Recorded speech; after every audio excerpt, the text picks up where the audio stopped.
Welcome, everyone. Today we're doing a deep dive into Holy Wednesday. That's right. Some call it Spy Wednesday. And we're looking at it through a particular reflection, Yeah. really trying to understand its core themes. Yeah, themes like betrayal, obviously, but also, surprisingly, perhaps profound love.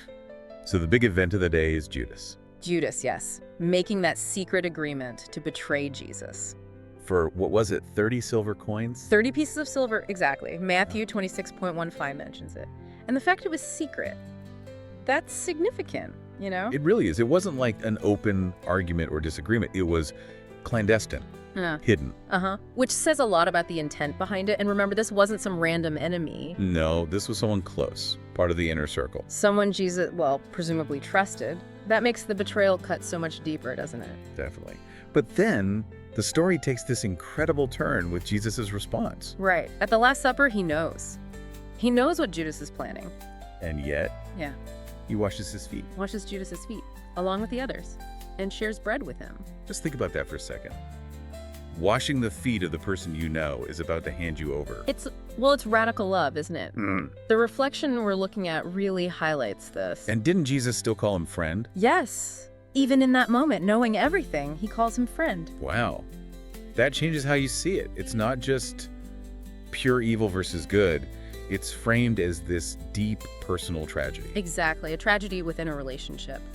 And that kind of pain, that sting of betrayal. Most people can relate to that on some level, sadly. Maybe not so dramatically, but betrayal from friends, family, it happens. It does. And, you know, the reflection also sort of turns the mirror on us. How so? Well, it prompts us to think about times maybe we've acted in ways that could be seen as a betrayal. Okay. Not necessarily for money, like Judas. Right, but maybe for acceptance or comfort, or maybe out of fear or pride. That question Judas apparently asked. What will you give me in exchange for him? Yeah, the source interprets that broadly, like what are we willing to trade Jesus for? What do we sometimes put first? That's a challenging thought. The little compromises, the subtle choices we make. But the flip side, and this is crucial, is Jesus's response doesn't end there. You mean his love continues? Right.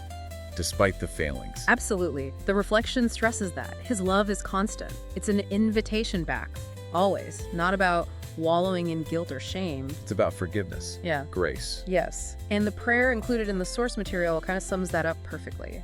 Let's see. Lord, forgive me for the times I failed you.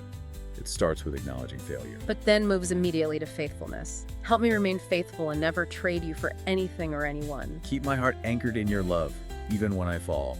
Amen. It's hopeful, even while admitting weakness. Precisely. So if we wrap up the key takeaways, Holy Wednesday shows us both things, doesn't it? Human weakness, the cost of betrayal.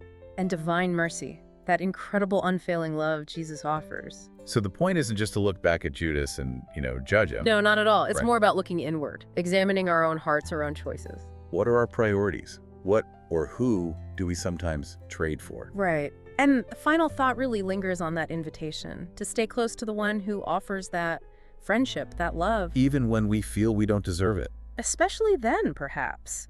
So the question left for us is, what does it really mean to choose that relationship, that love above everything else? That's definitely something to sit with. Yeah. A powerful reflection for this time.